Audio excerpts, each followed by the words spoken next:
ये आपका water cooled type condenser है, water cooled with air type.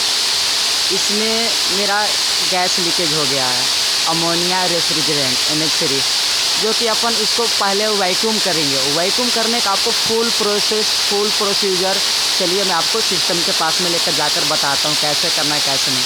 इसमें एक आपको निप्पल मिलेगा, एक निप्पल के सहायता से आप ट्यूब पाइप लगाकर आप इसमें लाइन कनेक्ट कर सकते हैं, जो कि अपने यहाँ का 1/2 इंची का है, अपन 1/2 इंची का कनेक्ट कर दिए हैं।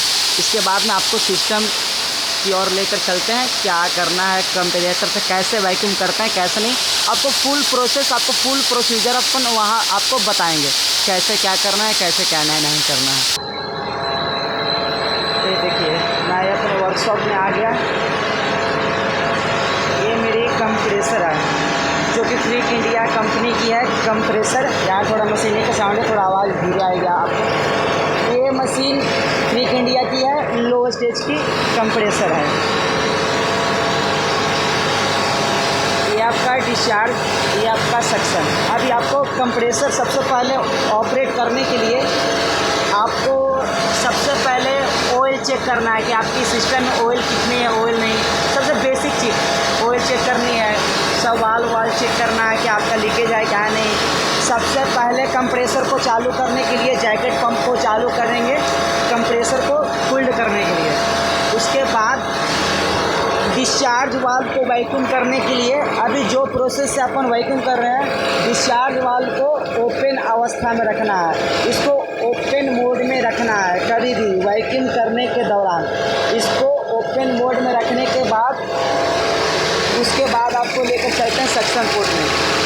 तो सक्शन पोर्ट फुल क्लोज करनी है, फुल इसको बंद करनी है।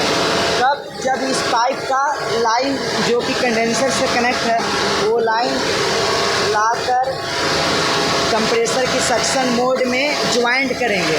ज्वाइंट करने के बाद एक कंप्रेसर को सक्शन पोर्ट बंद करनी है, कंप्रेसर को चालू करनी है। उसके दौरान यहाँ पे आपको ऑपरेट करने के लिए भी तैयार आना है।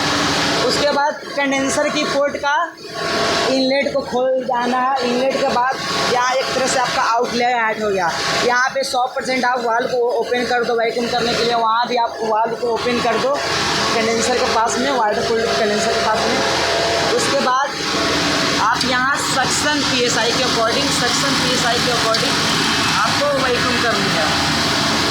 जब आप देख सकते हैं कि आपकी सिस्टम कितना तक चलते हैं, कितना तक नहीं, उसके बाद आप इसको अनलोड करोगे, लोड करोगे। तो अनलोड और लोड क्या कैसे है, इसका मतलब ये है कि आपको मैनुअल वैक्यूम करनी है। तो आप यहाँ से, मेरा 3 लोड है, ये 3 लोड है, जो कि आपको स्टैंडिंग प्रेशर, जब आपको प्रेशर जब बढ़ेगी तो आपको सिस्टम को इधर से लोड में डालना है। ठीक, फिर इधर में अगर प्रेशर डाउन होगी तो आपको लोड में डालना है, जब प्रेशर अप होगी तो। फिर जब प्रेशर डाउन होगी तो आपको अनलोड करना है। लोड अनलोड आपको इसी तरह से सिस्टम को खाली करनी है।